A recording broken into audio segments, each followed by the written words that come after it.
Welcome to B&C Car Reviews channel. 2023 Honda Civic Type R First Drive, Return of the King. If you ask us, and you did, the last gen Civic Type R was the undisputed king of sport compact cars. Nothing it competed with drove as well as that car did. That is, understandably, a tough act to follow, but the 2023 Honda Civic Type R has pulled it off. The long, slow drip of information about this car has obviated the need to go deep into technical detail here, so we'll keep it short and sweet. Honda engineers effectively took all the best parts of the old Civic Type R, CTR, improved them by, let's say, 10%, and put them in the new generation Civic body. It wasn't quite as simple as that, but the end result certainly feels like it was.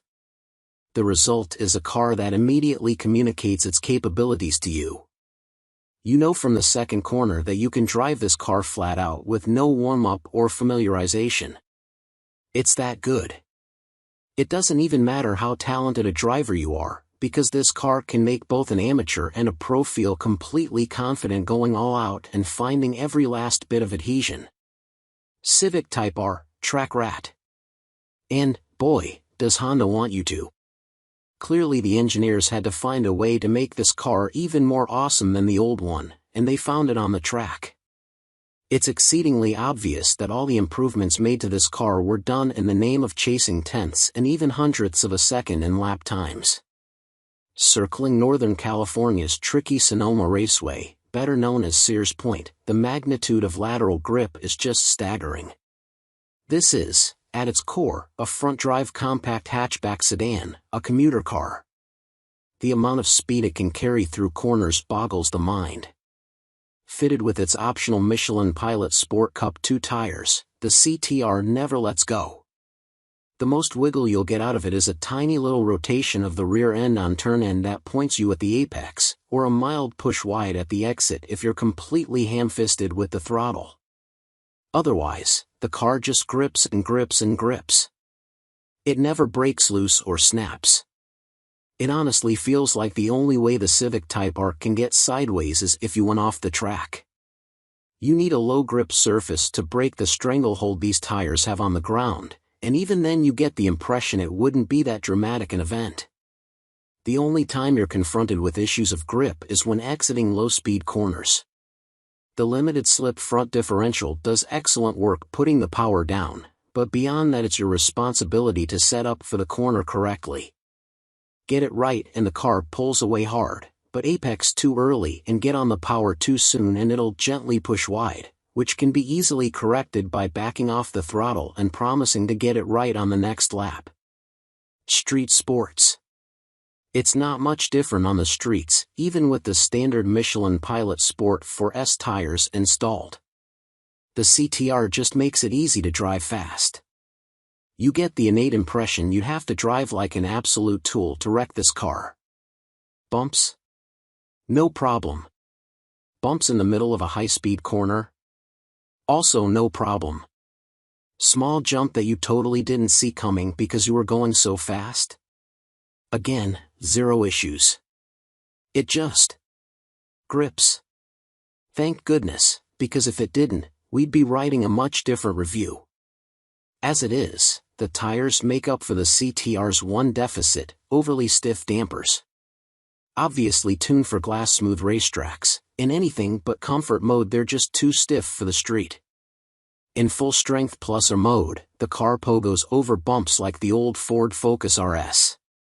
There's so much vertical movement taller drivers need to watch their heads.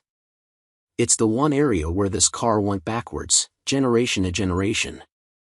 In the old CTR, you could jump in, push the plus or button, and go. Didn't matter the road or the surface. It was set up perfectly for anything. You can't do that with the new version. You need to go into the infotainment system, find the vehicle settings menu, then the driver assistance menu, then customize the individual drive mode. That way, you can put the engine in plus or mode and the dampers in comfort, and maybe the steering in comfort, too, since like too many cars it gets needlessly heavy in sportier modes. While you're in there, scroll to the bottom of the driver assistance menu and turn off the automatic rev matching feature for the 6-speed manual transmission. Obnoxiously, before you can do any of that, you not only need to be at a complete stop, but have the parking brake engaged. We'd be able to accept this as a safety precaution if it weren't for the fact that any non-driving related settings can be altered while the vehicle is moving. You can literally reset the infotainment system to the factory defaults while moving, but you can't turn off the rev match feature unless the parking brake is on. It's especially obnoxious because there's an unused button next to the drive mode selector that could have been the rev match on/off switch. The system's saving grace is that it'll remember your drive mode and rev match settings on restart. With the exception of plus or mode, the car will restart in the same configuration you had it in when you shut it off, so you don't have to change a bunch of settings every time you get in. It's a slight pain in the ass setting it up the first time, but it's so worth it. Properly configured, the new CTR may be stiffer than the old one, but reasonably so, keeping it copacetic. Otherwise, Honda didn't mess with success. Yes, the engine makes slightly more power than before, 315 horsepower now, an increase of 9, but it's more of an optimized tune than any revolutionary update. Power still builds progressively with revs, the engine feeling stronger and stronger as you climb toward redline. If you experience turbo lag, it's because you're in the wrong gear and you let the revs drop too low. Drive it like you mean it and you'll never be disappointed. Honda engineers correctly ascertained the old CTR didn't need more power to be better, and focused on the power curve instead, because, really, with front-wheel drive, you're just going to be battling torque, steer and traction if you simply keep adding power to pump up the spec sheet. The CTR would be significantly worse if it were significantly more powerful. Similarly, they didn't waste any time trying to make the shifter any better. When you're neck and neck with Porsche for the best manual shifters on the market, what's there to work on? The new CTR's shifter, transmission, and pedal spacing are exactly as perfect as were the old cars. Same for the brakes. Just looking at them, you might wonder if Honda shouldn't have gone a bit bigger and filled out the wheels, but after driving the thing you can only conclude the additional unsprung weight wasn't worth it. The CTR is a light car and can carry so much cornering speed that you don't need a ton of braking power to get it hauled down for slow bends, and the cooling is so good the brakes don't need to be huge to shed enough heat before the next braking zone.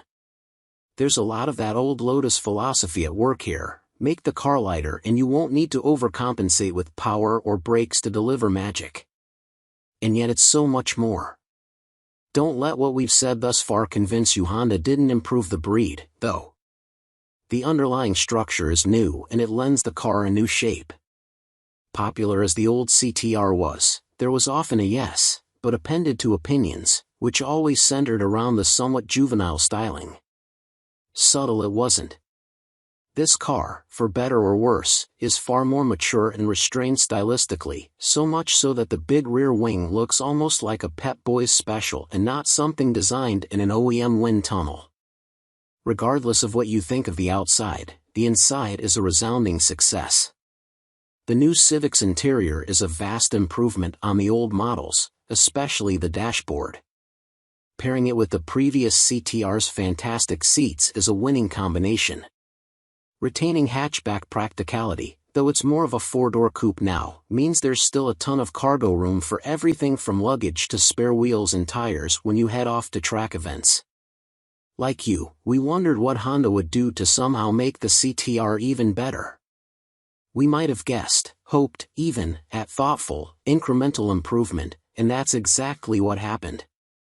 The new Honda Civic Type R is everything great about the old car turned up a notch, plus a new interior, all for just under $45,000.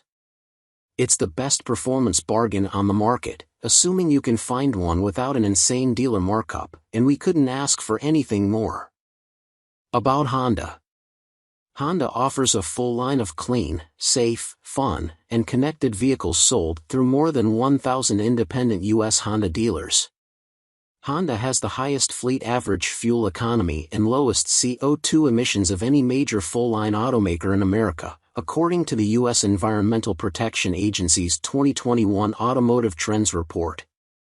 The award-winning Honda lineup includes the Civic and Accord, along with the HR-V, CR-V, Passport and Pilot sport utility vehicles, the Ridgeline pickup, and the Odyssey minivan.